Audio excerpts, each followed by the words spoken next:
விஜய் நல்ல தலைவர். பட் அவர் சுத்தி இருக்கிற ஆளுங்க சரியில்லை. எனக்கு தெரிஞ்சு இந்த தடவை எலெக்ஷன்ல ஒரு 5 பேர் ஜெயிக்கிறதுக்கு தான் வாய்ப்பு இருக்கும். விஜயே ஜெயிப்பாராங்க ஒரு கேள்விக்குறி இருக்கு. ஏன்னா ஒரு தைரியமா களத்துல இறங்க மாட்டார். எனக்கு பாதுகாப்பு வேணும், எனக்கு அது வேணும், இது வேணும் அப்படின்னு சொல்றாரு. 5 நாள் தொடர்ந்து பெரம்பூர்ல தெரு தெருவா ஒரு ஆட்டோல ஏறி பிரச்சாரம் பண்ணாருன்னா கட்டாயம் ஜெயிப்பாருங்க. அதே மாதிரி திருச்சி ஈஸ்ட்லயும் அவர் இறங்கி பிரச்சாரம் பண்ணணும். நான் மக்களுக்காக நான் போய் அங்கங்கே பண்ணுறேன் அப்படின்னா அதில் நிறைய பிரச்சனை கொடுக்குறாங்க. அது சரி வராது. இப்போதைக்கு வில்லிவாக்கம் அவர் ஜெயிக்க வைக்கணும். புஷி ஆனந்த் அண்ணா டி நகரில் அவர் ஜெயிக்க வைக்கணும். ராஜ்மோகன் எக்மோரில் அது ஜெயிக்க வைக்கணும். தன்னோட சீட்டையும் ஜெயிக்க வைக்கணும். நிர்மல்குமார் திருப்பரங்குன்றத்தில் நிற்கிறாரு. அதை வச்சு இவர் என்ன அரசியல் பேசுவார்னு தெரியல. பட் திருப்பரங்குன்றத்தில் நிர்மல்குமார் அவர் சமாளிச்சுப்பார். எனக்கு தெரிஞ்சு இந்த 4 தொகுதியை மாத்திரம் இவருக்கு பார்த்து இதில் ஜெயிச்சு வந்தாங்கன்னா எப்படி உள்ளே போயிடுவாங்க.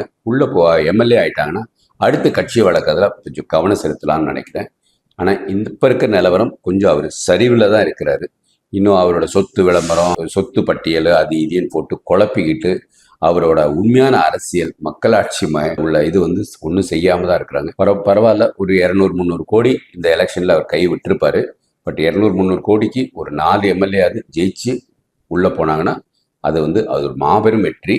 பொறுத்துன்னு தான் பார்க்கணும். வாழ்க பாரதம், வளர்க தமிழ், ஒளியிட்டு தமிழகம்.